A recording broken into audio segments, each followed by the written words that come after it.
So New Orleans, most beautiful place ever. But it's a place where, as we all know, we experienced something very drastic, very extreme. And it's a place where everyone was gone at a certain point in time, right? Everyone was displaced, everyone left.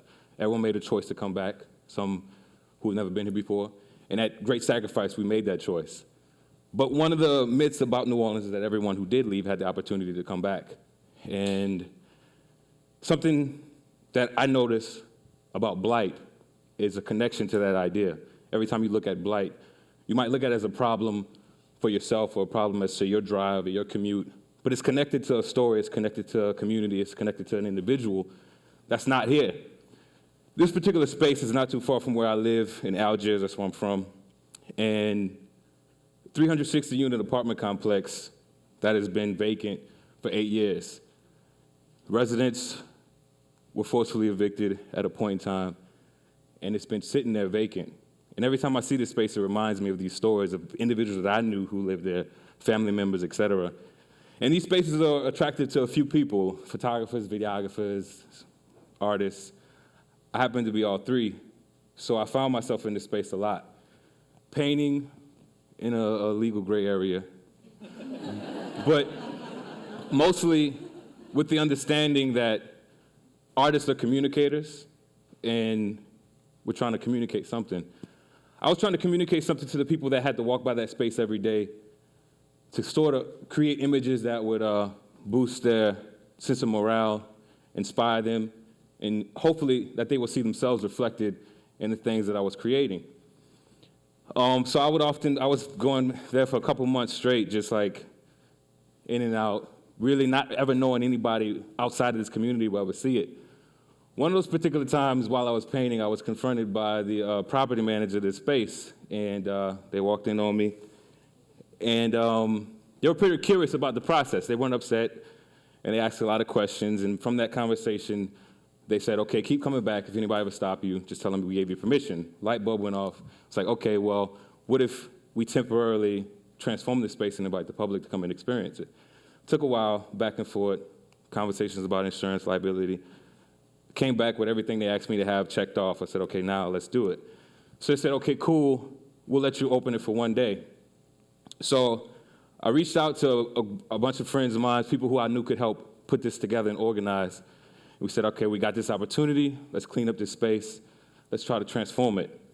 So we went in on November 1st, and we had 15 days to transform the space. People of all walks of life, people who really just were connected by this idea of what art can do.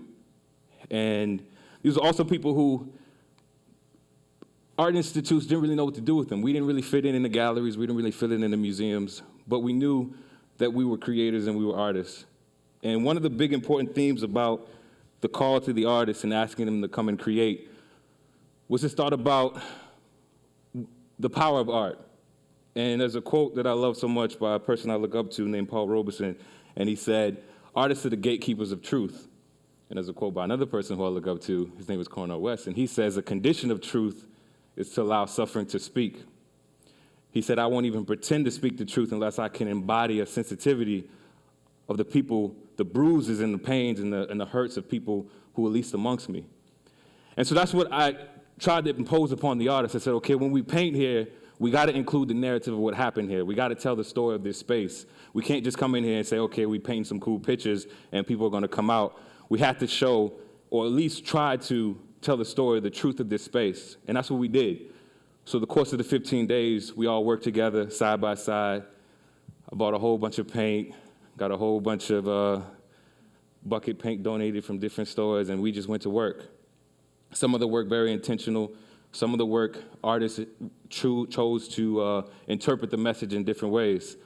But all of it was from this perspective that we had a responsibility, and let's see what we can do within this space.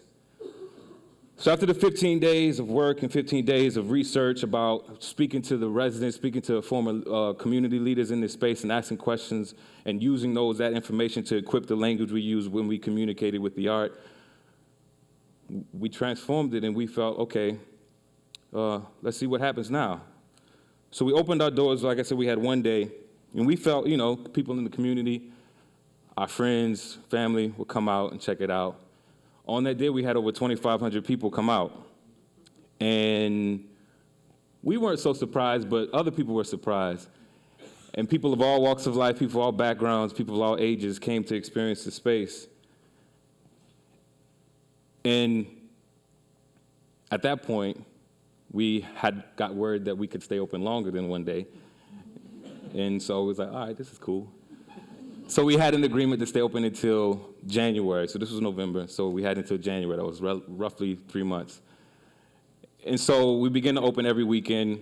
And every weekend we would get over a couple thousand people come out to experience the space. Every weekend, it was a living space. Every weekend, people who used to live there would come in with stories and say, my grandmother lived here. Can you add something about that? And we said yes. Or this happened here. Can you add something about that? And we said yes.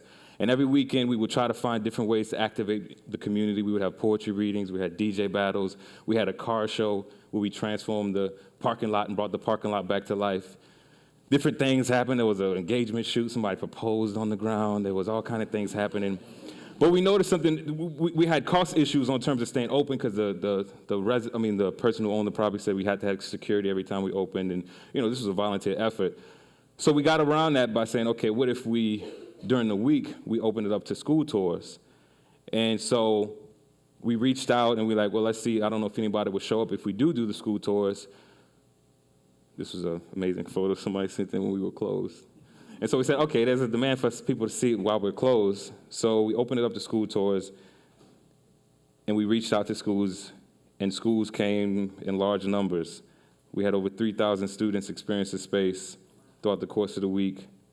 They did tours with the artists where we walked around and we were able to tell them the story of the space. And this was a space that most of them knew so well. They would walk in certain rooms and say, hey, I remember my cousin stayed here, or such and such. The teachers will remember former students that lived there. They were able to hear from actual individuals in the community that were painted on the walls. And they were able to get lessons and narratives through history that was painted on the walls as well. Like the story, they were looking at Fred Hampton, and previously was a picture of Martin Luther King. And also we said, okay, now that you're here, you're going to leave your work here. So we gave them the opportunity to work with the artists and do tours with the artists themselves, and they left work on the ground, and we said, okay, leave your truth into this space. And now you're one of the artists that's going to be here. So when we add this long list of 35 artists, your name is now added to that. And so they created and transformed tires that were left and the concrete on the ground.